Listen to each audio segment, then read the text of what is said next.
नमस्कार प्रिय दर्शकों। आज के इस कार्यक्रम में मैं मिथुन राशि वाले जातकों को एक ही बात कहना चाहूंगा कि 30 अप्रैल 2024 से आपके जीवन में बहुत कुछ बड़ा होने जा रहा है। जी हां, 2024 में ब्रह्मांड की सबसे बड़ी हलचल 30 अप्रैल 2024 से एक्टिवेट होगी और इस बड़ी हलचल का मिथुन राशि वाले जातकों पर क्या प्रभाव देखने को मिलेगा, यही सत्यता के साथ विस्तृत जानकारी लेकर आज आपके सामने उपस्थित हुआ हूं। यहां आप एक कुंडली देख पा रहे हैं और इस कुंडली में और कोई ग्रह नहीं, आपकी कुंडली का सर्वशक्तिशाली ग्रह देवगुरु बृहस्पति, जो कि 30 अप्रैल के अगले दिन अर्थात 1 मई को मेष राशि को छोड़कर वृषभ राशि में प्रवेश करने जा रहे हैं। अब यहां बहुत से कार्यक्रम आप देखोगे जहां घुमा फिरा कर, लाला चोपी लगाकर आपको बताया जाएगा जी देवगुरु बृहस्पति का इस स्थान पर जाना मिथुन राशि वाले जातकों के लिए बड़े अच्छे लाभ देगा। किंतु सत्यता को सुनिएगा, क्योंकि ज्योतिष सत्य है, इसे समझाना और समझना दोनों ही आवश्यक है। मिथुन राशि मिथुन लग्न वाले जातकों के लिए देवगुरु बृहस्पति आपके सप्तम भाव के स्वामी होते हैं, आपके कर्म भाव के स्वामी होते हैं और दो केंद्र के स्वामी होकर जब ये द्वादश भाव में जाएंगे, इनको केंद्राधिपति दोष इस स्थान पर लगता है। ऐसा नहीं है कि ये इस स्थान पर बैठकर आपको लाभ नहीं देंगे, किंतु लाभ के साथ साथ में क्या क्या सावधानी आपको बरतनी है, मैं पूर्ण विश्वास के साथ कह रहा हूं, कोई नहीं बताएगा।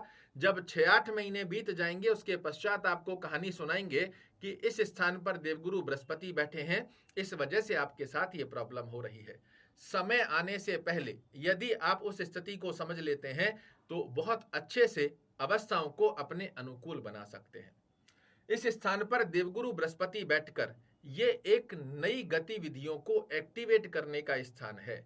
इस स्थान पर जब देवगुरु बृहस्पति जाएंगे तो पहली स्थिति में आपको विदेश यात्रा का एक अच्छा योग बना कर देंगे। आप यदि एक्सपोर्ट इंपोर्ट का कार्य करते हैं या करना चाह रहे हैं, ये एक अच्छी अवस्था का योग बना कर देंगे। आपके लिए विदेश में सेटल होना चाह रहे हैं या विदेश में रह रहे हैं, आपका पीआर अटका हुआ है, तो उसमें एक अच्छी सफलता का योग बनाएंगे। किंतु उसी के साथ साथ में आपके फिजूल के खर्चों को भी बहुत अधिक मात्रा में बढ़ाते हैं। हॉस्पिटलाइज खर्चे, चाहे वो स्वयं के हों चाहे स्वयं के परिवार के हों, आपको इस स्थान पर बैठकर देवगुरु बृहस्पति बढ़ाते हुए पाए जाते हैं। समझिएगा, इस कार्यक्रम को यदि समझ लिया तो ये छोटी ड्यूरेशन नहीं है। 13 महीनों की गतिविधि में देवगुरु बृहस्पति की स्थिति को यदि आप समझते हैं और सत्यता को स्वीकार कीजिए। बहुत ख्वाबी पुलाव देखने वाले वीडियो तो बहुत से आप लोग देखते हो, किंतु सत्यता को जब आप समझोगे तभी इसे आप साइंस मानोगे। और ये साइंस किस तरीके से काम करती है, एक ग्रह जो कुछ समय पहले आपको बड़े अच्छे लाभ दे रहा होता है, वही ग्रह कुछ समय पश्चात कैसे आपके लिए गतिविधियों को नकारात्मक बना देता है और किन लोगों के लिए बना देता है, किन लोगों के लिए नहीं, इसे समझना आपके लिए बहुत आवश्यक होता है। तो इस स्थान पर बैठकर देवगुरु बृहस्पति फिजूल के खर्चे बढ़ाएंगे।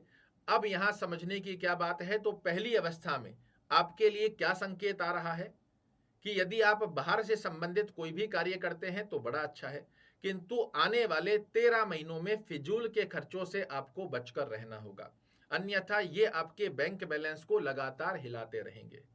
दूसरी अवस्था में अपने स्वास्थ्य का आपको विशेष रूप से ध्यान रखने की आवश्यकता रहेगी। अपने स्वास्थ्य में लापरवाही मत कीजिएगा। ये डराना नहीं, समझाना है कि समय आपके पास आ रहा है, इसको कैसे हमें बैलेंस करना है।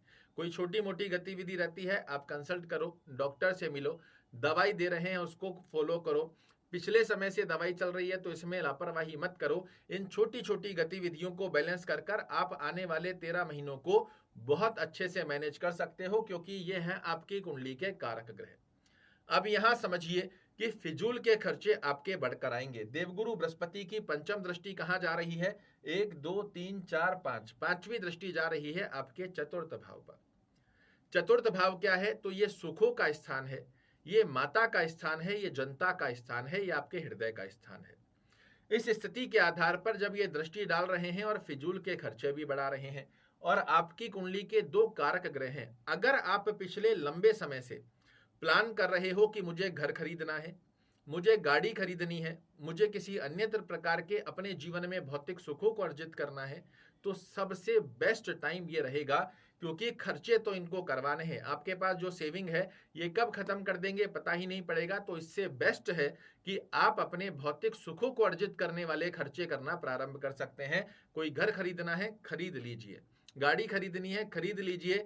तो आपके ये खर्चे फिजूल के नहीं, कारगर अवस्था में भौतिक सुखों को अर्जित करने वाला योग बना कर देंगे।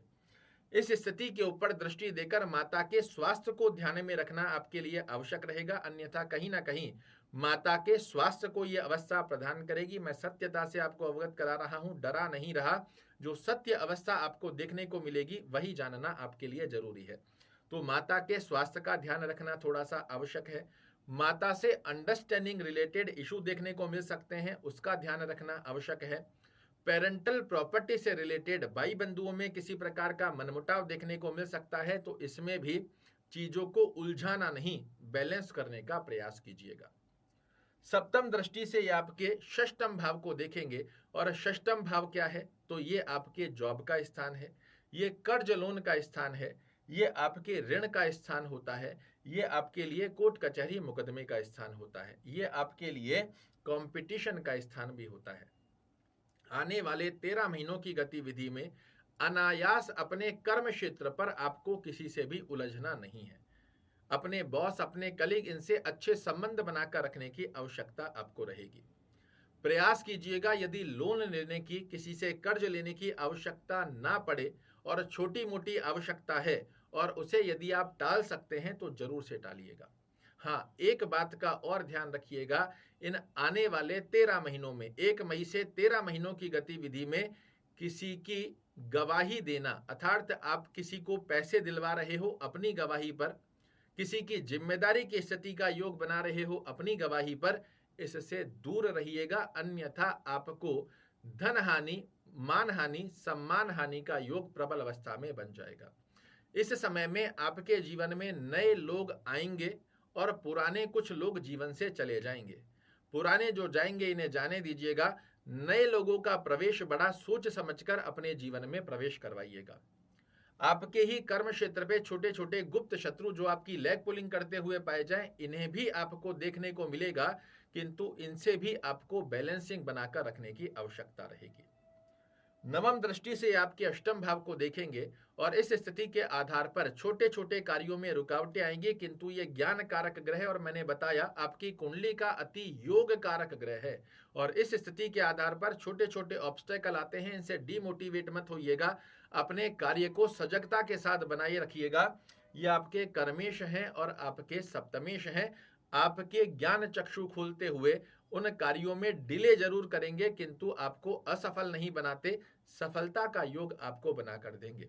अब सबसे बड़ा, अगर यहां तक आप आए हो तो यहीं छुपा है आपकी कुंडली का असली राज।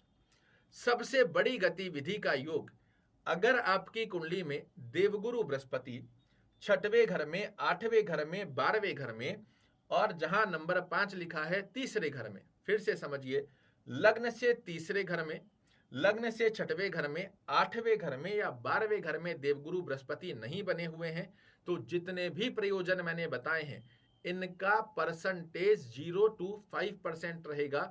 90% योग में, 95% योग में देवगुरु बृहस्पति इस स्थान पर बैठकर आपको नुकसान नहीं करते, क्योंकि शास्त्र कहता है यदि देवगुरु बृहस्पति या कोई भी ग्रह आपकी कुंडली का कारक हो और आपकी कुंडली में एक अच्छे भाव में बना हुआ हो, तो ये आपको गलत स्थान पर जाकर भी बहुत ज्यादा नकारात्मक रिजल्ट नहीं देता, क्योंकि वो बाध्य है आपकी कुंडली में कारकत्व को दर्शाने के लिए। इस स्थान पर जाकर ये कमजोर जरूर होंगे, किंतु नेगेटिव इफेक्ट आपको नहीं देंगे आपकी कुंडली का कारक होने के चलते। वहीं दूसरी तरफ मिथुन लग्न के आधार पर ये तीसरे घर में बने हुए हैं, 6वें घर में, 8वें घर में या 12वें घर में बने हुए हैं, तो इस स्थान पर इनको केंद्राधिपति दोष लगता है, और इस स्थान के चलते आने वाले 13 महीनों में जो गतिविधि मैं बता रहा हूं इसका प्रभाव आपको देखने को मिलेगा। क्या करना चाहिए ताकि देवगुरु बृहस्पति का आशीर्वाद हम पर बना रहे? अगर देवगुरु बृहस्पति आपकी कुंडली में तीसरे, 6वें, 8वें या 12वें घर में बने हुए हैं, आप गुरुवार के दिन पीली वस्तुओं का सेवन बिल्कुल मत कीजिएगा। आप पुखराज धारण मत कीजिएगा। ओम नमो भगवते वासुदेवाय नमः का जाप करना, गुरुवार के दिन पीली वस्तुओं का दान करना, चाहे आपने गाय को गुड़ चना दे दिया, चने की दाल दे दी, कोई पीला फल, पीली मिठाई किसी मंदिर में दे दिया, इस प्रकार का प्रयोजन कीजिएगा। विष्णु सहस्त्र नाम का पाठ करना सुनना आपके लिए बहुत अच्छा है। वहीं दूसरी तरफ देवगुरु बृहस्पति आपकी कुंडली में एक अच्छे भाव में बने हुए हैं। आप गुरुवार को जरूर से पीली वस्तुओं का सेवन करो। पुखराज अगर आपने पहना हुआ है तो इसे निरंतर पहने रहिएगा, क्योंकि गोचरी अवस्था में यहाँ पर ये नुकसान नहीं करेंगे। नया पुखराज मत पहनिए, किंतु यदि पहना हुआ है तो इसे कंटिन्यू कीजिए। खाने में, पहनने में, आसपास के वातावरण में पीली वस्तुओं का सेवन कीजिए। भगवान नारायण को प्रणाम कर कर अपने दिन की शुरुआत कीजिए। 24 गायत्री मंत्र का जाप रोजाना करना आपके लिए बहुत अच्छे योग बना कर देगा। चलते फिरते ओम नमो भगवते वासुदेवाय नमः का जाप कीजिए। निश्चित रूप से देवगुरु बृहस्पति की स्थिति बड़े अच्छे लाभ देती है। और जाप और पाठ ये तो आप दोनों ही लोग कर सकते हो, चाहे देवगुरु बृहस्पति का केंद्राधिपति दोष बना हुआ है या नहीं बना हुआ है, ये आपकी कुंडली के कारक ग्रह जरूर होते हैं। और इस स्थिति के आधार पर ज्ञान कारकत्व ग्रह को यदि आप मंत्र से, पाठ से प्रसन्न करने का आशीर्वाद प्राप्त करते हैं, आपके लिए बहुत बड़ी राहत का योग बनकर आता है।